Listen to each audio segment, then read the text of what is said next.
I'll never forget that day. Because luckily there was no injuries or car accidents or anything went wrong. I think that's why they let us go.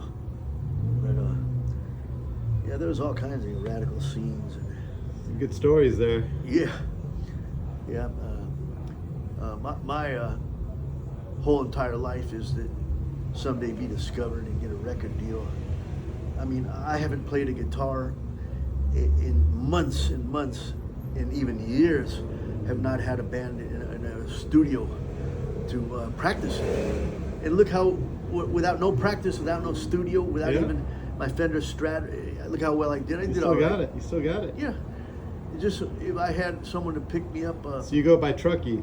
Yeah, Truckee Shreds, Truckee, ALB.Shreds, Truckee, which means ALB means bad shreds, Truckee. And I used to surf. I was one of the big time surfers all through here.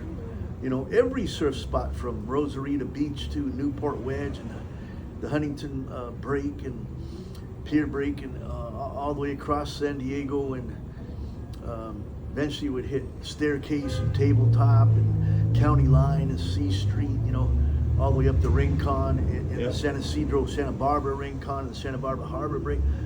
I wasn't constantly surfing, but once or twice a year. Yeah. For 30 years, I would go all the way to the ranch on the Gaviota boat with some friends. I surfed Leo Carrillo, night surfed. I was in the record books for hitting one of the biggest waves ever recorded, ever. And it happened night surfing at Leo Carrillo Beach. I really did. It was 100+ wave, you know, over 100-foot real tsunami. It was a tsunami. I caught the wave and rode it straight down like the Powerade commercial. But it also had a giant, one of the biggest ever recorded tubes. Whoa. Yeah, and I caught the tube, and it broke, knocked over cars, jackknifed an 18-wheeler, went across the lagoon, the Billabong, and knocked over the bathrooms and drowned like 20 people in the camera crews. Yeah. The cameras were found weeks later, up to weeks later, floating, because they all had floating devices. And send out crews to find the cameras for the footage. Well, I was on a 9-foot gun, a Greg Little custom board 9-foot gun, and I really did this. I mean, I got sucked out past the rock, not the big giant Magoo rock, the Leo Carrillo rock at the boneyards. Yeah. I walked across there with two friends of mine, and I got sucked out. Had no idea these waves were going to hit, or I would have never tried for it. I'm not that great of a big time surfer. I'm not a maverick surfer. I've only done that like 3 times my whole life, but I did it. Freaked my ass out, man. I mean, I couldn't believe I rode that wave and I made it. Any good Mexico stories? Well, I would go to Mexico, but you know, Mexico's dangerous. They got tiburones. They eat surfers constantly. From Rosarita Beach down to Portecitos and the Sea Cortez and the other side, wherever you can find waves. I couldn't do it. Some people go out and brave it, but when I saw the tiburones, the deadly sharks and the corvina with like piranhas, I said, forget it. And I went out there a few times and just enjoyed. I'd cut across I'd get into the Baja California side and go down to the Sea Cortez to, what's that little town past Tijuana, famous, San Felipe. Yeah. And back then you can get a plate this big around with giant, 4 or 5 giant prawns, a burrito, a real shredded beef burrito, giant amount of beans, and an enchilada, and a drink for like $3. That's it, man, in the 70s. And you could rent a hut. They had these huts you could rent and get like for $10 a night. And they were really pretty clean and everything. I mean, amazingly for being in Baja California. And sometimes you could take a little shabby plane or boat into Mexico and get to the city hitchhiking or go taxi cost nothing, like $5 to get from San Felipe all the way to Mexico City, including the boat, the taxi, and the bus. It would only be $5. Oh man. And then once you got to Mexico City, it was giant cantinas and parties and outside arenas with all these mariachi bands in Mexico, music and people just. There was whores, and pimps seeing the real thing, I couldn't resist once in a while, I'd bang a gong, man. I was really young, barely able to drive, maybe not under 20, because I quit doing all that when I was 20. Yeah. I had to quit because I had lost my mind. Literally, I was nicknamed Ray Shreds. Was my nickname was Ray Shreds, and I used to hang out quite a bit to dry out in Santa Barbara. It was a famous spot in Isidro Road at the end where the Santa Barbara Ring Pond is. It was a famous spot of people out there drying out, just laying around. Yeah, not drinking, and we'd all meet and tell us stories and that. It was really awesome. I mean, there was love, really surf love, and just for the first time, peace and love was still around. That's what made it worth it, because it was a real scene. Yeah.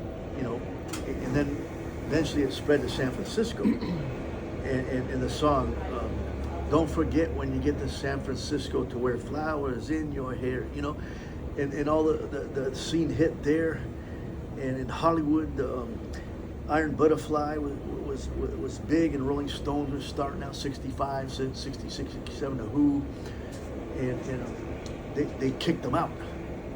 Jimi Hendrix, and they all went to San Francisco, and eventually went to England, a lot of them. And the Queen allowed rock and roll in the Parliament. They chickened out. They just let them in. The biggest Albert Hall and places.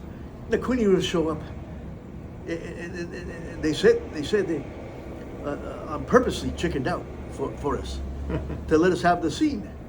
And the next thing you know, man, you have Jimi Hendrix in the most prominent Parliament palace playing his rock and roll, and people would flood in there.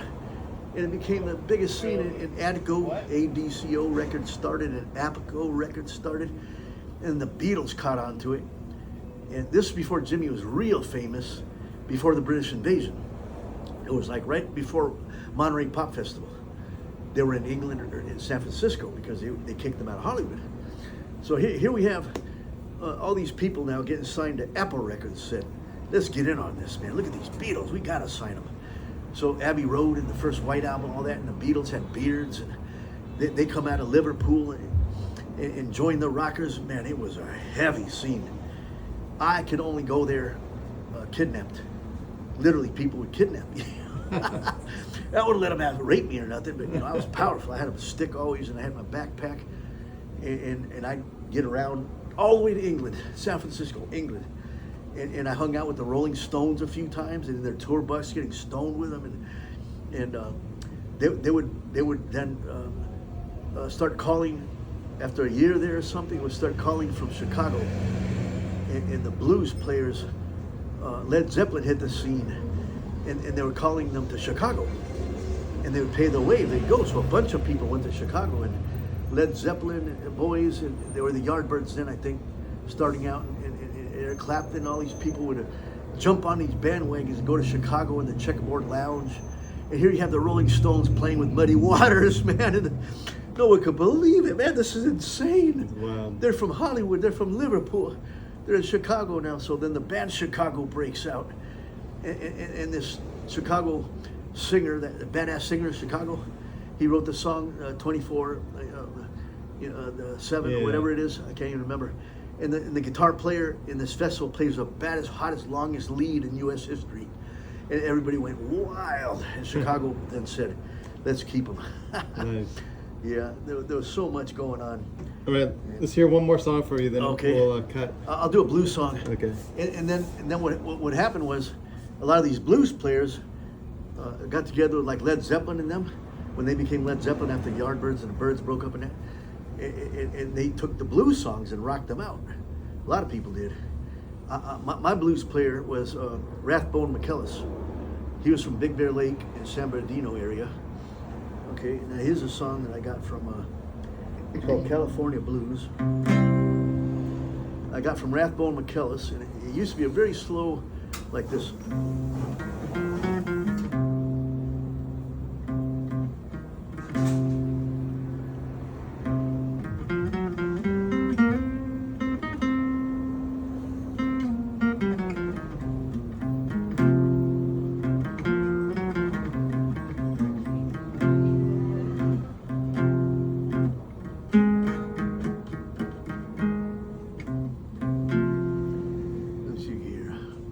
California Blues, where I love to play my music way. From San Diego to Los Angeles,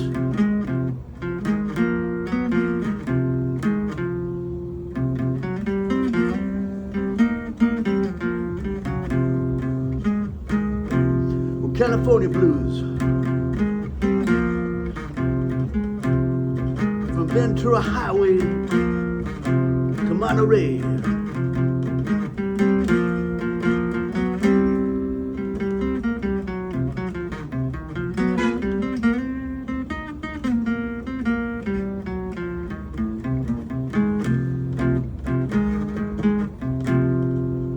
California Blues.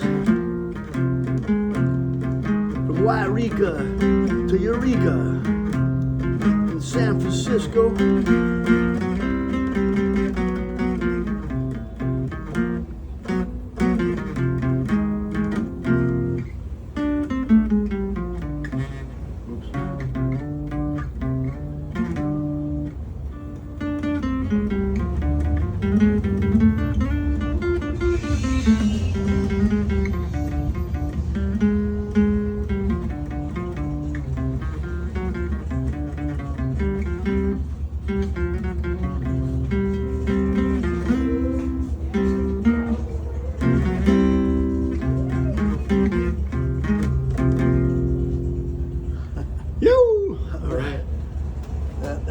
song I wrote from Rathbone McKellis was the early 40s.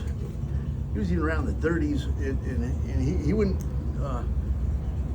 ever go to any main big place.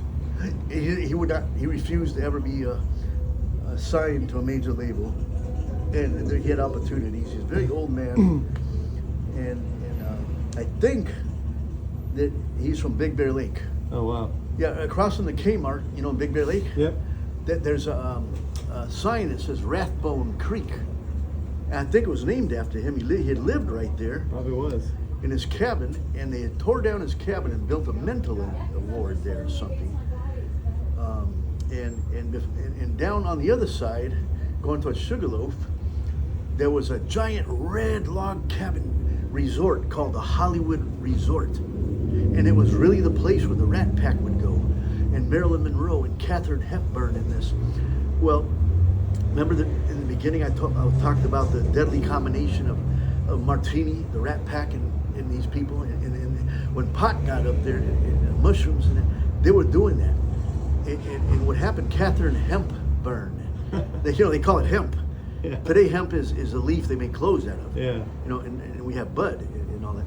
Well, somebody had gave him the big bud of it, of the homegrown Big Bear bud was a rainbow. It was called Rainbow Bud, Bear Rainbow, and they were smoking it around a table, and a cherry came out of a pipe and caught the curtains on fire, and the whole thing burned to the ground, man. Whoa. Yeah. So the Hollywood Resort was there in the 30s and 40s, I think, during the time of the Rat Pack and Marilyn Monroe. And they had eventually were ordered to stay in Hollywood. They could never leave Hollywood. Was what they had to sign their contracts. So they put them all in the Biltmore or in Laurel Canyon area houses, or at the Roosevelt. Keep them combined. Right. They couldn't go anywhere else. So. All right, Truckee. Okay. Thanks. Oh, you bet, man. Nice to meet you. Hey, take care. What's your name?